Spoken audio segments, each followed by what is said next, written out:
રાધે રાધે, આપ સૌનું સ્વાગત છે યુટ્યુબ ચેનલ ગ્લીમ ઓફ ગોડમાં. આપણે શ્રીમદ ભાગવતના 11મા સ્કંદમાં આગળ વધી રહ્યા છીએ. છેલ્લે આપણે જોયું હતું કર્મયોગ નિરૂપણ. આજે આપણે જોઈશું હરિ અવતારોનું વર્ણન. નિમિ રાજાએ પૂછ્યું, હે ઋષિઓ, શ્રી ભગવાન નારાયણે કયા કયા અવતારો લઈ પૃથ્વી ઉપર કયા કયા ઉત્તમ કાર્ય કર્યા તે મને જણાવો. ધ્રુમિલ મુનિ બોલ્યા, હે રાજા, ભગવાન અનંત છે અને તેમની લીલાઓ પણ અનંત છે. એની ગણના કરવી અસંભવ છે. સર્વપ્રથમ પુરુષ અવતાર થયો. ભગવાને પંચભૂતોથી વિરાટ શરીર બનાવ્યું, જેમાં ત્રણેય લોક સ્થિત હતા. એ જ વિશ્વની ઉત્પત્તિ, સ્થિતિ અને સંહાર કરતા છે. એ જ સૃષ્ટિના આદિમાં રજોગુણથી બ્રહ્મા બન્યા. પાલનના સમયે એ પોતાના જ સતોગુણથી વિષ્ણુ બન્યા અને સંહારના સમયે તમોગુણથી રુદ્રરૂપ બન્યા. પછી દક્ષ પ્રજાપતિની પુત્રી મૂર્તિ, જે ધર્મની પત્ની હતી, તેનાથી નરનારાયણ થયા અને નારદ વગેરેને જ્ઞાન યોગનો ઉપદેશ આપી તપ કરવા જતા રહ્યા. એમના તપથી ગભરાઈને તપમાં વિઘ્ન નાખવા માટે ઇન્દ્રે કામદેવ અને અપ્સરાઓ મોકલી. ત્યારે ભગવાન બોલ્યા, અમારા તપમાં વિઘ્ન નાખવાની શક્તિ આ અપ્સરાઓમાં નથી. તેમણે આ અપ્સરાઓ સાથે આવેલા ઇન્દ્રના અનુચરોને કહ્યું, પહેલાં તમે અમારું આતિથ્ય સ્વીકાર કરો.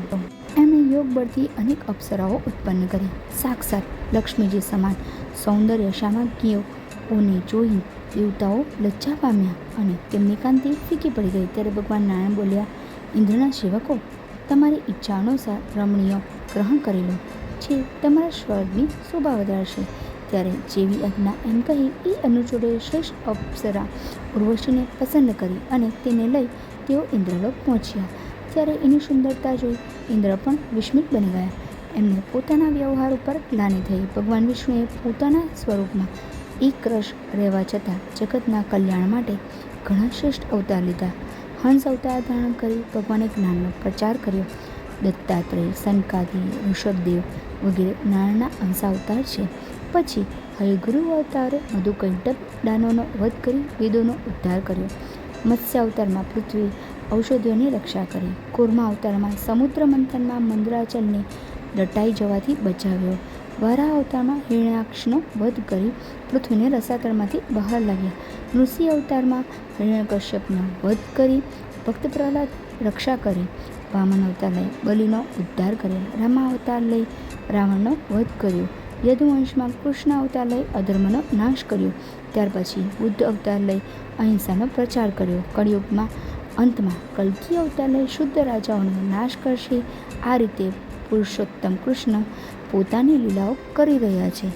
અભક્તોથી ગતિ અને ભગવાનની પૂજા વિધિ. નિમિ રાજાએ પૂછ્યું, હે યોગેશ્વર, જેઓ મન તથા ઇન્દ્રિયોને વશ થઈ પૂજા આરાધના કરતા નથી, તેઓનું મૃત્યુ પછી કઈ ગતિ થાય છે?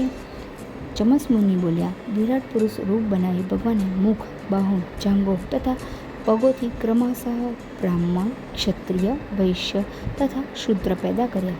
ભગવાનની પૂજા આરાધના ન કરનારો મનુષ્ય અધમ ગતિ પામે છે. પશુ બલિ આપનારા, ધનના મદમાં રહેનાર, સજ્જનોનો અનાદર કરનારા, અનેક કષ્ટોને સહન કરતા નરકમાં યાતનાઓ પામે છે. નિમિ રાજાએ પૂછ્યું, હે ભગવાન, એ જણાવો કે ભગવાન કયા સમયે કયો રંગ ધારણ કરે છે અને મનુષ્ય કઈ વિધિથી અને કયા નામથી તેમની ઉપાસના કરવી. પૂજાનો સમય બતાવતા કરભાજન મુનિ બોલ્યા, સ્ત્રી, પુરુષ, ધન વગેરે બધું અહીં જ રહી જાય છે. ધર્મ કર્મ જ સાથે જાય છે. સતયુગમાં શ્વેતવર્ણ, ચતુર્બાહ, વલ્કલ વગેરે ધારણ કરેલા ભગવાનની હંસ, સુપર્ણ વગેરે નામોથી સ્તુતિ કરવામાં આવે છે.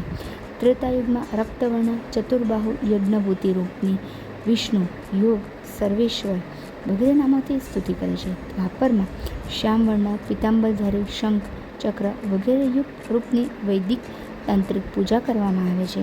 કળિયુગમાં ઇન્દ્રની મણિ સમાન દિવ્ય શસ્ત્રધારી પાર્ષદો સહિત કૃષ્ણ નામથી આરાધના કરવામાં આવે છે. ભક્ત આ રીતે સ્તુતિ કરે છે, હે મહાપુરુષ, હે હરિ, તમારા ચરણોમાં અમારા અનેક પ્રણામ હો. તમે બ્રહ્મા, શિવ વગેરે દ્વારા વંદિત, બધી કામનાઓને પૂર્ણ કરનારા અને ભવસાગરને પાર કરનારા છો. જે રામ અપાર ઐશ્વર્ય છોડી પિતાની આજ્ઞાથી વનમાં ગયા અને સીતાની આજ્ઞાથી માયા મૃગની પાછળ દોડ્યા, એમના ચરણોમાં મારા નમસ્કાર. કળિયુગના મનુષ્યો આવી રીતે હરિ ઉપાસનામાં લીન રહે છે. ભગવાન પોતાના ભક્તોને જાણીએ અજાણ્યા થયેલા પાપોને ભસ્મ કરી તેને બધા ઋણોથી મુક્ત કરી દે છે. નવયોગેશ્વર પાસેથી આ પ્રમાણે ભાગવત ધર્મ સાંભળી નિમિ રાજાને ઘણો જ આનંદ થયો. ત્યારબાદ એમણે ઋષિઓની પૂજા કરી.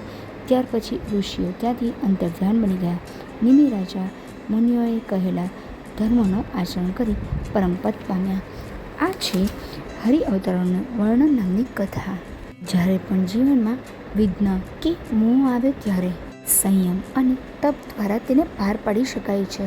જીવનમાં ગમે તેવા ઉતાર ચઢાવ આવે, પરંતુ ઈશ્વર પ્રત્યેની શ્રદ્ધા ડગવી ન જોઈએ.